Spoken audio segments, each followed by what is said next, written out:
Hi friends, ഇന്ന് നമ്മൾ കാണിക്കാൻ പോകുന്നത് വി-ഗാർഡിൻ്റെ ഒരു 6 ലിറ്റർ കൊള്ളുന്ന ഒരു ഹീറ്ററാണ്. അപ്പോൾ ഇത് വരുന്നത് 5 സ്റ്റാർ ആണ്. ഏകദേശം 7000 റുപ്യ തോതിലാണ് ഇതിൻ്റെ റേറ്റ് വരുന്നത്. 7-8 രൂപേൻ്റെ അടുത്ത് ഇതിന് റേറ്റ് വരുന്നുണ്ട്. 3000 kW കിലോ വാൾട്ടാണ് ഇതിൻ്റെ ചാർജ് എടുക്കുന്നത്, കറണ്ട് എടുക്കുന്നത്. നല്ലൊരു വാട്ടർ ഹീറ്ററാണ്. ഇത് ഓപ്പൺ ചെയ്ത് കാണിച്ചു തരാം. 6 ലിറ്റർ കപ്പാസിറ്റിയാണ് ഇതിനുള്ളത്. അപ്പോൾ ഇതിൻ്റെ ഇപ്പോൾ വരുന്ന നൈലോൺ കണ്ടറാണ്. പിന്നെ അതുപോലെ ഇത് ഫിറ്റ് ചെയ്യണത് നമുക്ക് ക്ലാമ്പ് ചെയ്തിട്ട് വേണം ഫിറ്റ് ചെയ്യാൻ. ഇതിൻ്റെ കൂടെ ക്ലാമ്പ് ഉള്ളത് അത് നല്ല രീതിയിൽ സ്ക്രൂ ചെയ്യണം. അതുപോലെ ഇതിൻ്റെ ഒപ്പമുള്ള മാനുവൽ കാര്യങ്ങളൊക്കെ ഇതിലുണ്ട്. ക്ലാമ്പാണ് ഈ കാണുന്നത്. 4 സ്ക്രൂള്ള നല്ല ഹെവി ക്ലാമ്പ് തന്നെയാണ്. അപ്പോൾ നമുക്ക് ഈ ക്ലാമ്പ് അവിടെ ആദ്യം ഫിക്സ് ചെയ്യണം. എന്നിട്ട് വേണം ഇതവിടെ വെക്കാൻ. ഇവിടെ ചുവപ്പ് നീല 2 പോയിൻ്റ് കാണുന്നുണ്ട്. അതാണ് ചുവപ്പ് ചൂടുവെള്ളത്തിൻ്റെ നീല ഭാഗം വരുന്ന, പിന്നെ പച്ചവെള്ളം വരുന്നതാണ് സാധാ നോർമൽ വാട്ടർ. അതുപോലെ 3000 വാട്ട്സാണ് ഇതിൻ്റെ പവർ എടുക്കുന്നത്. ഇനി നമുക്ക് ഈ ഒരു മോഡലിലാണ് വരുന്നത്. നല്ലൊരു ഒതുങ്ങിയ ടൈപ്പാണ്. 6 ലിറ്റർ. ഇവിടെ നമ്മൾ ആദ്യം ഒരു നൈലോൺ കണ്ടർ ഇട്ട് കണക്ട് ചെയ്തിട്ടുണ്ടായിരുന്നു ഹീറ്റർ വരാത്ത ടൈമിൽ. അപ്പോൾ ആ നൈലോൺ കണ്ടർ ഇതിന് പറ്റില്ല, നമുക്കത് ചൂടാവും. അപ്പോൾ നമുക്ക് ഈ ക്ലാമ്പ് ആദ്യം അവിടെ ഫിറ്റ് ചെയ്യാം. അത് സ്ക്രൂ ചെയ്ത് 4 സ്ക്രൂയൊക്കെ ചെയ്ത് ടൈറ്റ് ചെയ്ത് വെച്ചിട്ടുണ്ട്. എന്നിട്ട് ഈ ഹീറ്റർ ആ ക്ലാമ്പിൽ നേരെ ഓർഡർ ചെയ്യുക. ലെവൽ ചെയ്ത് വെച്ചതിന് ശേഷം ഇനി നമുക്ക് കറണ്ടിൻ്റെ കണക്ഷൻ കൊടുക്കണം. അതുപോലെ വെള്ളം വരാനുള്ള ഇന്നും ഔട്ട്ലെറ്റും കൊടുക്കേണ്ട ആവശ്യമുണ്ട്. അതിന് ഈ മാതിരി നൈലോൺ കണ്ടർ തന്നെ വേണം.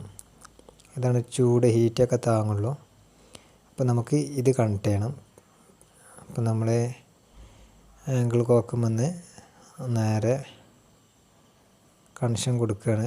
നമ്മുടെ ആംഗിൾ കോക്ക് അങ്ങോട്ടും ഇങ്ങോട്ടും സെപ്പറേറ്റ് ആണ്. ചൂടുവെള്ളത്തിൻ്റെ അപ്പുറവും നല്ല വെള്ളത്തിൻ്റെ ഇപ്പുറവും ആയിരുന്നു വരുന്നത്. അത് രണ്ടും അങ്ങോട്ടും ഇങ്ങോട്ടും കണക്ഷൻ ക്ലിയർ ചെയ്ത് നൈലോൺ കണ്ടറിൻ്റെ കൂടെ തന്നെ ടൈറ്റ് ആക്കാനുള്ളൊരു ക്ലിപ്പും കൂടി വരുന്നുണ്ട്. അപ്പോൾ നമുക്ക് ഈസി ആയിട്ട് തന്നെ ടൈറ്റ് ചെയ്ത് വെക്കാം. നമുക്ക് ഇതിൻ്റെ ബാക്കിൽ പ്രഷർ പമ്പ് ഉണ്ട്. Pressure pump. അപ്പോൾ നമുക്ക് ഡൈവേർട്ടറിലൊക്കെ നല്ല രീതിയിൽ ചൂടുവെള്ളം കിട്ടും. അപ്പോൾ നമ്മൾ ലെവൽ ചെയ്ത് വെച്ചിട്ടുണ്ട്. ഇനി വയറിൻ്റെ കണക്ഷൻ കൊടുക്കണം. അപ്പോൾ നമ്മളവിടെ പമ്പിങ് ചെയ്തപ്പോൾ തന്നെ അതിൻ്റെ ഉള്ളിലേക്കുള്ള വയറിങ്ങിൻ്റെ കണക്ഷനും ചെയ്തിട്ടുണ്ട്. അവിടെ ഒരു 32 ആമ്പിയറിൻ്റെ DP സ്വിച്ച് താഴത്ത് വെച്ചിട്ടുണ്ട്. അതുപോലെ മുകളിലൊരു 32 ആമ്പിയർ, അവിടെ മുകളിലൊരു 16 ആമ്പിയറിൻ്റെ ഒരു സോക്കറ്റ് കണക്ട് ചെയ്ത് വെച്ചിട്ടുണ്ട്. അപ്പോൾ ഇനി കണക്ഷൻ ചെയ്യണം. വെള്ളം ഓണാക്കണം. അപ്പോൾ നമ്മൾ ടൈറ്റാക്കി, നല്ല രീതിയിൽ ടൈറ്റാക്കി വെച്ചിട്ടുണ്ട്. ഇപ്പോൾ ഇങ്ങനെയാണ് ഒരു അവസ്ഥ. കണക്ഷൻ ചെയ്താൽ ചെക്ക് ചെയ്ത് നോക്കുക. ഔട്ട് ഫാന്, അതുപോലെ ഡൈവേർട്ടർ, ഒരു 10 ഇഞ്ച് വലിപ്പമുള്ള ഷവർ പാനലാണ് കൊടുത്തിട്ടുണ്ട്. അതുപോലെ ഡൈവേർട്ടർ കൊടുത്തിട്ടുണ്ട്. ഇതിന് ചൂടുവെള്ളം വരും, നല്ല വെള്ളം സാധാ നോർമൽ വാട്ടറും വരും. അടിയത്തെ ടാപ്പിലും വരും, മുകളിൽ ഷവറിലും വരും. അതുപോലെ ഒരു ബേസിന്, ഇങ്ങനെ കാര്യങ്ങളൊക്കെയാണ് ഫിറ്റ് ചെയ്തിട്ടുള്ളത്. നമ്മൾ ഓണാക്കിയിട്ടുണ്ട്. നല്ല രീതിയിൽ ചൂടുവെള്ളം വരുന്നുണ്ട്. അത്യാവശ്യമൊക്കെ ചൂടായിക്കൊണ്ടിരിക്കുന്നുണ്ട്. കുറച്ച് ടൈം എടുക്കും, എന്നാലും നല്ല രീതിയിൽ ചൂടുവെള്ളം വരുന്നുണ്ട്. അപ്പോൾ ഒരു ഒതുങ്ങി ടൈപ്പാണ് സാധനം. നമ്മളതിനുള്ള സ്പേസ് അവിടെ കണ്ട് ക്ലോസറ്റ് കുറച്ച് വലിച്ച് സൈഡിലേക്ക് വെച്ചിട്ടുണ്ട്. അതുപോലെ പ്രഷർ പമ്പ് ഫിറ്റ് ചെയ്തിട്ടുണ്ട്. ആ ബാത്റൂം പ്രഷർ കിട്ടാൻ വേണ്ടിയാണ് പ്രഷർ പമ്പ് വെച്ചിട്ടുള്ളത്. അപ്പം നല്ല രീതിയിൽ 2 ബാർ പ്രഷർ 2 ബാത്റൂമുക്കും ക്ലിയറായിട്ട് കിട്ടുന്നുണ്ട്. ഇവിടേക്ക് നമ്മൾ CPVC പൈപ്പ് ഇട്ടിട്ടാണ് നമ്മൾ താഴത്തെ ബാത്റൂമുകളൊക്കെ ചെയ്തിട്ടുള്ളത്.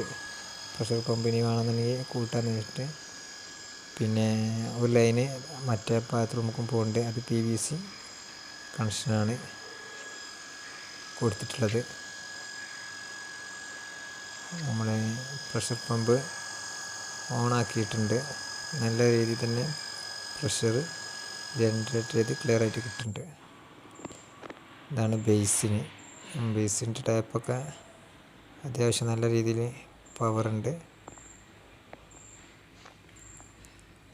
ക്ലോസറ്റിൻ്റെ ഏരിയ നമ്മൾ സൈഡിലേക്ക് ആക്കിയിട്ടാണ് വെച്ചിട്ടുള്ളത്. മറ്റടുത്ത് ഹീറ്റർ കൊടുക്കാൻ വേണ്ടി നമ്മൾ ചെയ്തിട്ടുള്ളത്. പിന്നെ ബാത്റൂമിൽ നിൽക്കുന്ന സ്ഥലം ഒരു അനക്കം പൊക്കിയിട്ടാണ് ചെയ്തിട്ടുള്ളത്. അവിടെ ഇരിക്കുമ്പം കാലിൻ്റെ അടുത്തുനിന്ന് വെള്ളം വരണ്ടെന്ന് വിചാരിച്ചിട്ട്. ഷവർ ടാപ്പ്, ബേസിൻ ടാപ്പ് നല്ല രീതിയിൽ തന്നെ വെള്ളം വരുന്നുണ്ട്.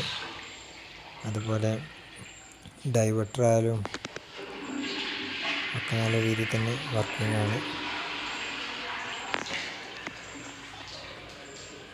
ഇനി അവിടെ ബാത്റൂം, ഹെൽത്ത് പോസ്റ്റ് കാര്യങ്ങളൊക്കെ ഉഷാറായിട്ട് വർക്ക് ചെയ്യുന്നുണ്ട്. സ്പോട്ടിലൊക്കെ നല്ല പതിഞ്ഞ് വെള്ളം വരുന്നുണ്ട്.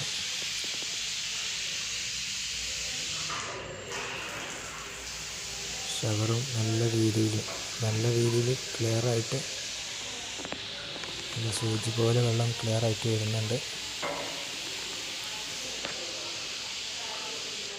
വലിയ ഷവറൊക്കെ വെക്കുമ്പോൾ എന്തായാലും ഡൈവേർട്ടർ വേണം, അല്ലെങ്കിൽ പ്രഷർ എന്തായാലും വേണം. താഴത്തെ നിലകളിലൊക്കെ വലിയ ഷവർ പ്രഷർ പമ്പില്ലാത്തവർ വെക്കാൻ ശ്രദ്ധിക്കുക.